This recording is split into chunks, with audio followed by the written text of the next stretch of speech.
కార్లు ఇవన్నీ కూడా తడిచిపోయినాయి. తడిచిపోయినప్పుడు కొంచెం వీళ్ళందరికీ ఏం చేయాలి? కొన్ని కొట్టుకొని పోయినాయి. ఎవరైతే ఇన్సూరెన్స్ ఉందో వాళ్ళందరికీ చెప్పి ఇన్సూరెన్స్ ఇప్పిస్తున్నాం. ఎవరైతే ఇన్సూరెన్స్ కూడా లేని వాళ్ళకి ఏం చేయాలి అది కూడా ఆలోచిస్తున్నాం. మొట్టమొదటిసారిగా ప్రతి ఒక్క వాహనాన్ని రోడ్డు మీద తేవడం కోసం మెకానిక్లు పంపించడానికి ఒక 5-6 ప్లేసుల్లో ఏర్పాటు చేసి అక్కడ ఇవన్నీ కూడా రిపేర్లు చేయడానికి పెద్ద ఎత్తున పోతున్నాం. ఇంకా ప్రజా చైతన్యం తక్కువ ఉంది. అర్బన్ కంపెనీ ఎట్లా ఉపయోగించుకోవాలో చాలామందికి తెలియనప్పుడు వాళ్ళకి ఎట్లా చేయాలి? ఇప్పుడే ఒక టెలికాన్ఫరెన్స్ పెట్టమన్నాను. సచివాలయంలో ఉండే సచివాలయం సిబ్బంది, అక్కడుండే వాలంటీర్లు, అదే మరి పార్ట్ టైం పనిచేసే వాళ్ళు ఉంటే వాళ్ళు కూడా రిక్రూట్ చేసుకొని పెద్ద ఎత్తున చైతన్యం తెమ్మన్నాం. పెద్ద ఎత్తున ఎట్లా టెక్నాలజీ అందరూ ఉపయోగించుకుంటున్నారు. కానీ యాప్ డౌన్లోడ్ చేసుకోవడం, బుక్ చేయడం, వాళ్ళు వచ్చి పనిచేసారులే చూసుకోవడం, ఇవన్నీ చేయాల్సిన అవసరం ఉంది. అలాంటివన్నీ చేశాం. నేను ఒకటే, ప్రతి ఒక్క సంక్షోభం ఒక అవకాశాన్ని ఇస్తుంది. ఇది ఒక సంక్షోభం విజయవాడలో. దీన్ని ఒక అవకాశంగా తీసుకొని టెక్నాలజీ కూడా ఉపయోగించి భవిష్యత్తు రాబోయే రోజుల్లో మనందరం గుర్తుపెట్టుకుంటే ఫ్లెక్సిబుల్ వర్కింగ్ వస్తుంది. ఫ్లెక్సిబుల్ వర్కింగ్ అంటే నాకు నచ్చిన సమయంలో నేను పనిచేస్తాను, వాళ్ళకి అవసరమైనప్పుడు మనుషులు కావాలి. ఈ రెండు మ్యాచ్ చేయడానికి టెక్నాలజీ ఉంటుంది. ఒక డ్రైవర్, ఒకప్పుడు ఒక అతనికి తెల్లవారితో స్కూలుకి పోవాలి, డ్రైవర్ కావాలి. ఎయిర్పోర్ట్కి పోవాలి, డ్రైవర్ కావాలి. 2 గంటలే కావాలి, ఆ 2 గంటలకే డ్రైవర్ కావాలి. ఆ టైంలో కొంతమందికి వీలుంటుంది, వాళ్ళవి పని చేసుకుంటారు. అదే మరి వీళ్ళే కాకుండా ఇంట్లో కూర్చొని పని చేయడానికి ఒక ఆడబిడ్డ పని చేస్తుంది, వంట చేస్తుంది. చేసిన తర్వాత కొంచెం టైం ఉంటుంది. ఆ టైంలో ఫ్రీగా ఉంటే ఒక 4-5 గంటలు పని చేసుకుంటే ఆన్లైన్లో ఒక 20,000-30,000 రూపాయలు సంపాదించే పరిస్థితి వస్తుంది. ఇలాంటివన్నీ కూడా రాబోయే రోజుల్లో ఉండే వచ్చే మార్పులను ముందుగానే అనలైజ్ చేసి ఎక్కడికక్కడ ఇక్కడుండే సంక్షోభాన్ని ఒక అవకాశంగా తీసుకొని వీళ్ళకి తాత్కాలికంగా నేను ఏం చేయగలుగుతాను? ఇండ్లకు డబ్బులు ఇవ్వాలి, ఇవ్వకపోతే వీళ్ళు నిలదొక్కోలేరు. మొదటి అంతస్తులో ఉండేటి అన్నీ పోయినాయి. రెండో అంతస్తులో ఉండే వాళ్ళు కూడా చాలా వరకు నష్టపోయారు. 10 రోజులు పని లేదు వాళ్ళకు కూడా. మూడోది షాపులు ఉన్నాయి, తోపుడు బండ్లు పోయినాయి, చిన్న షాపులు పోయినాయి, చిన్న కిరాణా కొట్లు పోయినాయి. ఇంకా అనేక ఎలక్ట్రికల్ షాపు కానీ, ఎలక్ట్రానిక్ షాపు కానీ, జిరాక్స్ మిషన్లు పెట్టుకున్న వాళ్ళు కానీ, చిన్న పెద్ద అందరూ పోయారు. అవన్నీ ఎన్యూమరేట్ చేయమన్నాం. మళ్ళా లోన్ ఇప్పించాలి, వడ్డీ లేని రుణాలు కానీ, రుణాలు వాళ్ళ భారం తగ్గించి ఏం చేయాలని అది కూడా చేయాలి. ప్రతి ఒకటి ఆలోచిస్తున్నా. పూర్తిగా ప్రభుత్వమే అన్నీ చేయలేం, కానీ నిలదొక్కుకోవడానికి ఏం చేయాలనో అన్ని విధాల సహాయం చేయడానికి ఈ ప్రభుత్వం ఆలోచిస్తున్నాం. ఈ కార్యక్రమాలన్నీ చేయడం కోసం ముమ్మరంగా ఎప్పటికప్పుడు అనలైజ్ చేస్తున్నాం.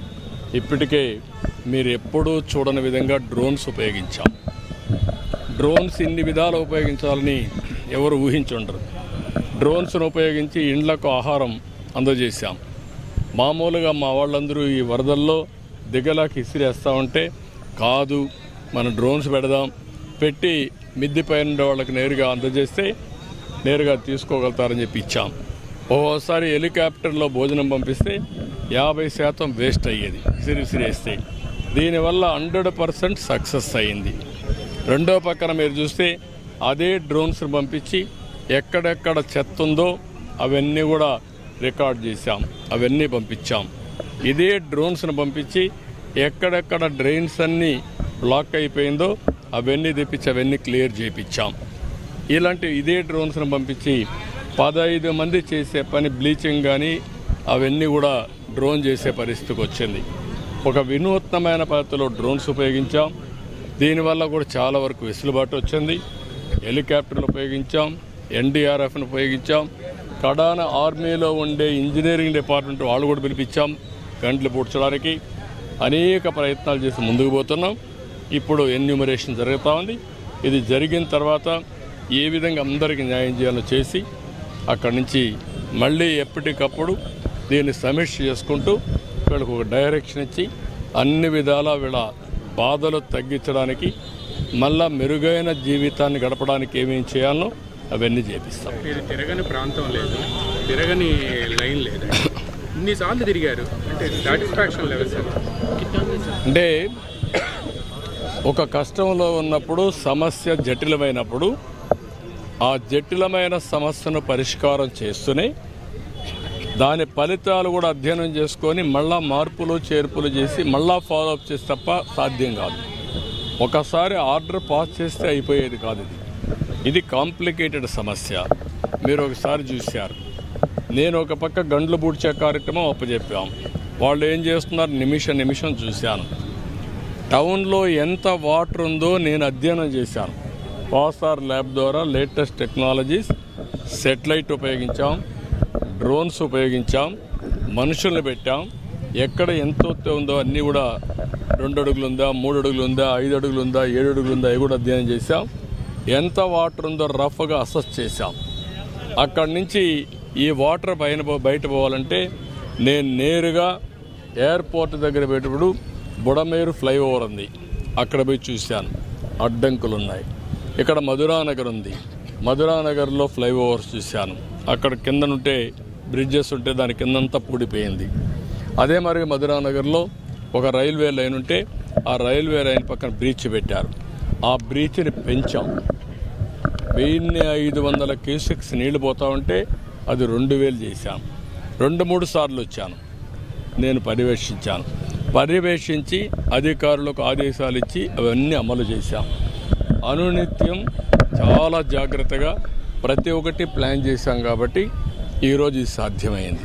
ఎక్కడా ఎలాంటి తప్పు జరగకుండా టెక్నికల్గా కానీ ఓవర్ సైట్తో కానీ ఎక్కడా ఎలాంటి మిస్టేక్ జరగకుండా చేశాం. కాబట్టి విత్ ప్రిసిషన్ పనిచేశాం.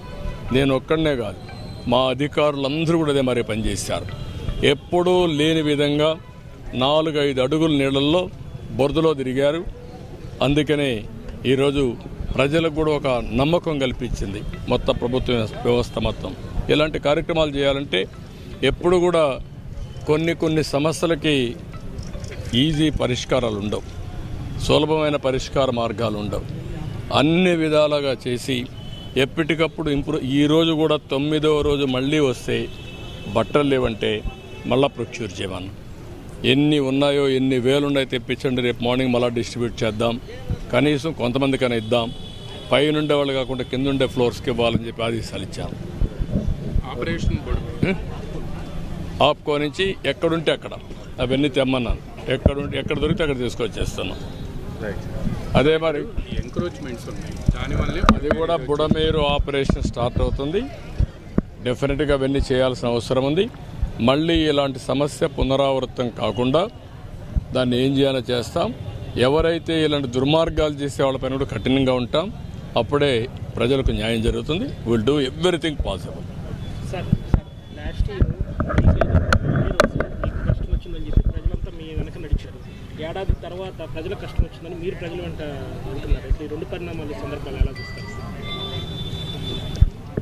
అంటే ఆ రోజు ఈరోజు 2 ఒకసారి మీరు అధ్యయనం చేస్తే ఎగ్జాక్ట్గా 1 సంవత్సరం ముందు నా మీద ఎలాంటి ఆధారాలు లేకపోయినా తప్పుడు కేసులు పెట్టి ఆ రోజు జైల్లో పెట్టే పరిస్థితికి వచ్చారు.